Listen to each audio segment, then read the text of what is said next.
Halos nasa 70 katao na ang nasawi dahil sa lindol na tumama sa Cebu at kalapit na mga lalawigan upang dagsaan naman o habang dagsaan naman ang mga ospital ng mga sugatan.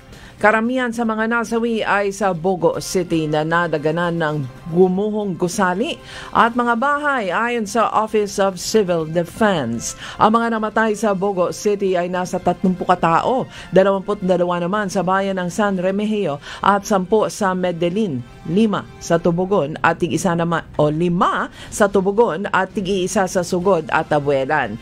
Ayon sa OCD, maaaring tumaas pa sa bilang ng mga nasawi dahil may mga naiulat pa na missing.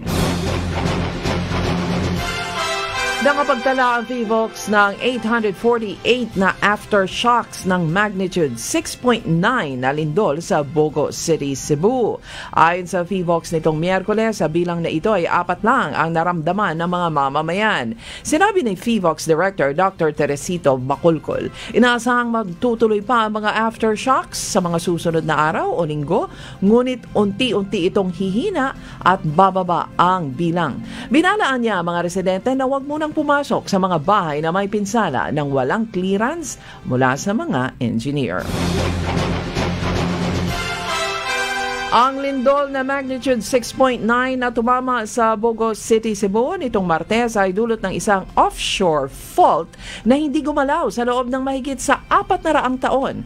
Sa huling 400 taon, ngayon lang ulit gumalaw ang fault na nagdulot ng lindol. Kaya ito'y malakas ayon naman kay Dr. Winchell Ayan Sevilla na siyang hepe ng Seismological Observation and Earthquake Prediction Division ng PHIVOLCS. Ipinaliwanag niyang wala pang opisyal na pangalan ang fault at pansamantalang tinawag itong offshore fault dahil nasa dagat ang lokasyon nito. Plano naman ni Pangulong Ferdinand Marcos Jr. na bumisita sa Ground Zero kung saan tumama ang magnitude 6.9 na lindol sa Cebu. Ayon kay Presidential Communications Office Chief Dave Gomez, nauna na ang ilang mga cabinet secretary sa mga matinding tinamaan ng lindol. Dagdag pa ni Gomez na labis na nalungkot ang Pangulo at ito'y nagpaabot naman ng pakikiramay sa mga nasawi. Aabot sa mahigit 34 million pesos na halaga ng tulong ang ipinagkaloob ng Department of Labor sa mga residenteng naapektuhan ng bagyo sa lalawigan ng Masbate. Batay sa datos, aabot sa higit 29 million ang inilaan ng ahensya para sa tupad.